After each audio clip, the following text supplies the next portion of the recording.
Hello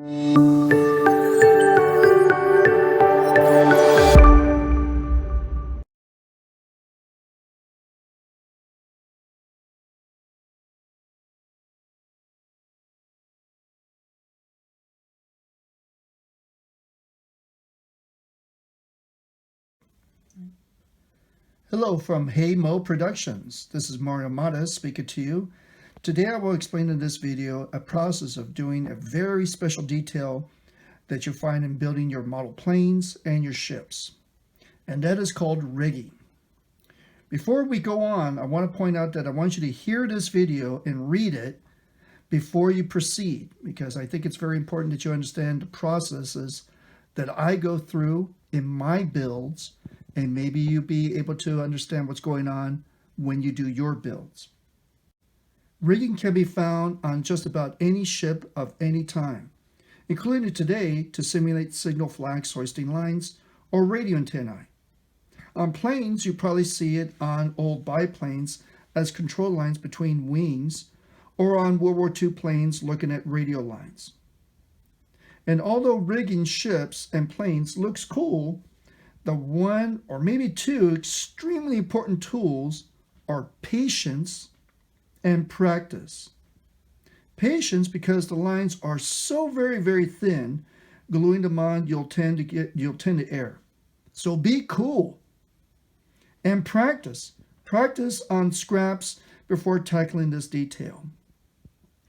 As you can see on my USS Galveston, I've been doing some rigging on itself. If you look closely, and I'll show you with pictures as well, you'll see lines where the signal flags are, and the flags are not on there yet. That's another video I'll be showing. And radio lines as well, that show you the radio lines for communications on ships. But on these details for such a small ship of 1/700 scale, they're barely discernible, but they do make a big difference when you really want to make a lot of detail on your ships. The kind of rigging that you'll be use is stretch sprue, thread, elastic polymers, or ultra thin metal line. The last two come in different diameters and a few colors for the polymer. I'm not going to talk about the stretch sprue or the thread, but they're great for beginners or for modelers who just want something up. But sprues are not consistent in diameter, and thread just looks hairy. But the others have disadvantages too, and I'll bring those up as we do the process. The real tools, though, for this process and products that I'll be using, I used in the recent build, as you can see on the USS Galveston, and they work pretty well for me. If you practice, you could follow my plan or develop your own plan. It's totally up to you. So the tools that I use are these sewing scissors, and I can also use these other set of scissors as well for cutting the other lines. I'll tell you more about that in a moment. A set of tweezers. Now these tweezers here are very flat. Okay, they're not flat tipped, but they have no gripping part that you'll see on there. I'm not sure if you can focus in on that, but there's no gripping it's not serrated in the inside. So they're very flat and they're great for gripping the threads. I also have another set of tweezers for delicate work that I use, and you can use those as well. A ruler for measuring, obviously, and adhesives. I usually use Krazy Glue for my adhesives. I've seen people use white Elmer's glue. That can work as well. I'm just more comfortable, and it makes a more secured model. Also toothpicks that you'll need as well for grabbing the glue for your project that you're doing. So the products that I use for rigging are various products. Let me just move the materials out of the way here. The tools that we'll be using. One of the products that I use is called MIG rigging. It comes in various diameters and colors. This one I got here is a 0.02 millimeter. I find out that's pretty good for the scale that I have and for the ability to work with this type of line. There's a thinner one that I also bought. It's a 0.01 millimeter, but that became too messy. It really didn't satisfy it, and it just got too much in the way. The other one that I purchased is this metal rigging called ModelKasten. And this is a metal rigging that I use for the radio lines. That comes in a spool. I want to point out to you that when you get it, it's very hard. It's a very durable metal wire. It's very hard to pin. I tried bending it with scissors with tweezers a couple times, and it never works. And then using these types of sewing scissors works out pretty well when I'm cutting those metal lines. But otherwise, just regular scissors would work okay on the MIG line here. Show you my photo etch, the PE that I use. This right here is 5-star World War II IGN mass rigging rings for signal flags number 1. I want to point out that you do not need to do the photo etch if you don't want to. I've seen people do it without it, and it comes out great as well. I'm just that kind of a guy who likes that extra detail on my ships. I'll show you how to use these in a moment, but I do want to point out the rigging rings come in different sizes, in a sense, a small and a large spacing between them. I don't know what the spacing is right offhand, but the large one, it looks like it's about 0.5 millimeter spacing between each ring. So you have enough space to actually put those signal flag lines on there pretty well and attach them onto your signal flag box. Your other product that I have here is another 5-star product. This is your World War II USN signal flag box. And these boxes, as you can see, I've already used a few of them. Have very nice detail, especially up on the top. Once you finish folding them, you can actually thread the line through there, and it makes it look really nice product for your final assembly for your ship. Now you might be asking yourself, well, why are you using IGN stuff for your USS ships? You know, if someone's doing that, have them count the stars in the daytime and have them come up with an answer. The answer should be 1, but we'll figure that out. Okay, to start, first of all, what you want to do is look at your references. It's very important. It's something that people might actually take a look at, even though there are some pictures that don't show up very well. But look at your references to find out where your signal flag lines are attached onto the mast and onto the yard arm. So I'm going to go ahead and lift up the Galveston model. As I'm turning around the ship, you can see the signal lines already attached onto the signal flag box where I'm pointing at, and attached to the lower yard arm. The higher yard arm is where the radio lines are attached. Now, I actually had made a scratch-built little tripod, antenna out here that juts out from the bridge where the radio line attaches from the upper yard arm to that little post down below. Just below the Admiral's Bridge there. But I want to concentrate on these lines right here. Now, the way I do this is that I attach the lines onto the rigging rings first. That's what I do. Once you figure out your measurement, how much of that line you need, add about 5 or 7 millimeters of line, and I do use metric, to give yourself a gripping for when you use these smaller tweezers here. And that way it'll give you a bit of a grip for you to extend that line. Now the polymer is really good to do. The metal lines you will not be able to stretch. So use those MIG rigging line for your signal flags. I'm going to go ahead and start off first by actually getting in there and actually attaching this line onto the signal flag. Now I've already attached it onto the ring. There's one little ring here, and there's another one down below here. Next I'm going to do, I'm going to separate them out, and I'm going to go ahead and attach one onto the signal flag down below here. Now, sometimes people, when they're doing their lines, they cut exactly to the length and they glue it right onto the signal flags. That's fine. You could do that. This one came a little bit short, so I'm going to try to see if I can actually attach that onto the line. So I have here a little adhesive, some Krazy Glue. I'm going to get down in there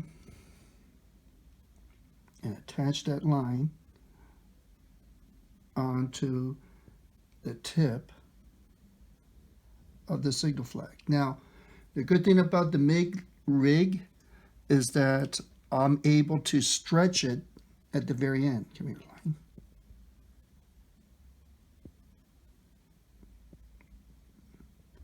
And it does a pretty good job on stretching. I'm using those flat tweezers to actually attach the line on there. And as you can see, I have one of the lines slipped on there.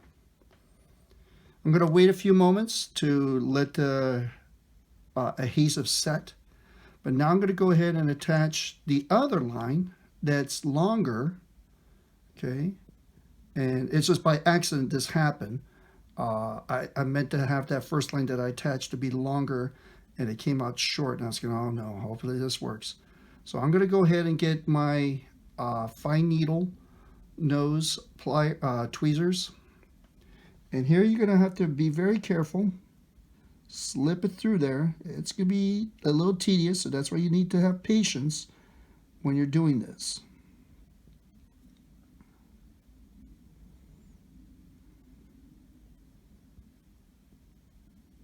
And I'm going to try to slip that in there. Let me get a better view with my glasses here. And having magnifying glasses might actually be beneficial.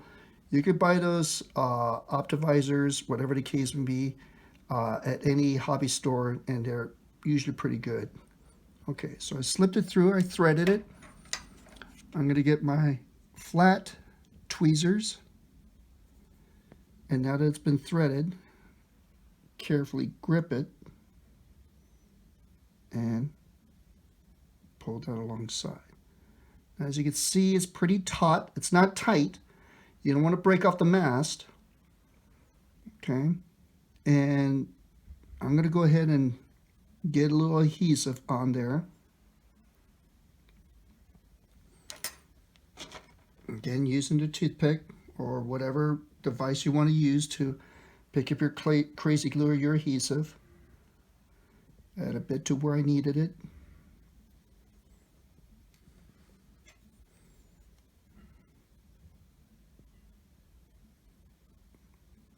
And pull it taut. Let it set. And there you go. Last thing you want to do is to get your scissors. These are just sewing scissors. They're pretty good. They're very short. So when I cut this very carefully, normally I would let it sit for maybe about half a day just to reassure myself that nothing bad's going to happen. And just trim and remove. And there you go. So now we got both lines attached on there very nicely. The only thing I need to do is just fold that part down.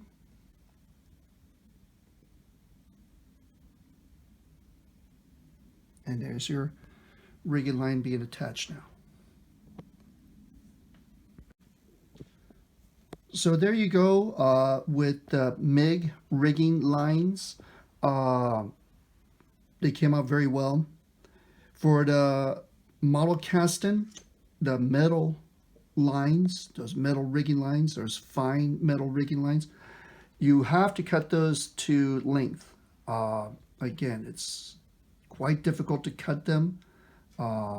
It can be done with the sewing scissors. They're able to adapt to that. I really don't want to use the PE cutters. Those are too clumsy and quite too large for finer detail. So if you have those, that's cool, but I would suggest that you might want to get something a little bit finer, a little bit easier to manage with just using your fingers right here. As far as the metal rigging, same thing applies. You start inward, out, cut to length. And there you do have to use the Krazy Glue. So that you do have to use. If you're going to use the white glue, that's okay. It's just the setup. For it to set, it's going to take much longer. So if you have the patience and the dexterity to actually hang in there, and hopefully you don't get a cramp, then go ahead and use the white glue. If not, then just use the Krazy Glue. That's what I use. But again, it takes practice. It takes patience. Don't think you'll get it the first time. If you take a look at one of my other ships that I build, I believe it's the JS Kaga DDH 184. That was the first time I actually used both sets of lines, the metal and the MIG rig. And it came out okay. I'll let you take a look at it. But then when I did my IGN Kaga, the World War II carrier, I used the metal rig, and that one was a lot better. But again, cut the length. With this third model now that I built using those rigging lines, I'm getting more confidence, getting a little bit more adaptability, knowing my procedures, and it'll work. I think it will work just right for you. Now, you could start on the signal flag going up. The only thing it says you have to turn the model upside down, which I'm a little hesitant doing.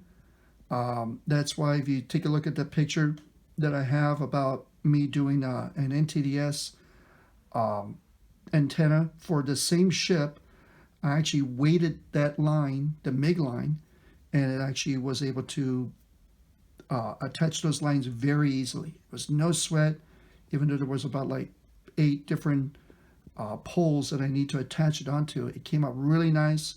I was quite pleased with that added weight, and turning that upside down and actually to have that line just dangle down and then attach with Krazy Glue to those prongs, those 8 prongs, and then working it that way. So you could work from the signal flag going up. It's totally up to you. Stretch sprue, you could do the same thing, except that those you have to cut to length. I just, like I said, the disclaimer is that the stretch sprue is going to have various diameters. So it's not going to be nice and neat. The MIG line, let me just talk to you about that. If you accidentally get Krazy Glue on that line, it tends to curl up the line a bit. I had that happen on one of my lines before. Fortunately, I had more than enough to play with to actually, trim it a bit and remove that line, because that line will like kink up and it really will get you really frustrated. Patience, practice. If there are any questions, any comments, please feel free to ask me questions about the MIG line. I'll be showing my Galveston shortly in another video as a completed model. And I look forward to hearing from you. Again, this is the Hey Mo Productions. My name is Mario Matas. I look forward to seeing you. Talk to you soon. Bye.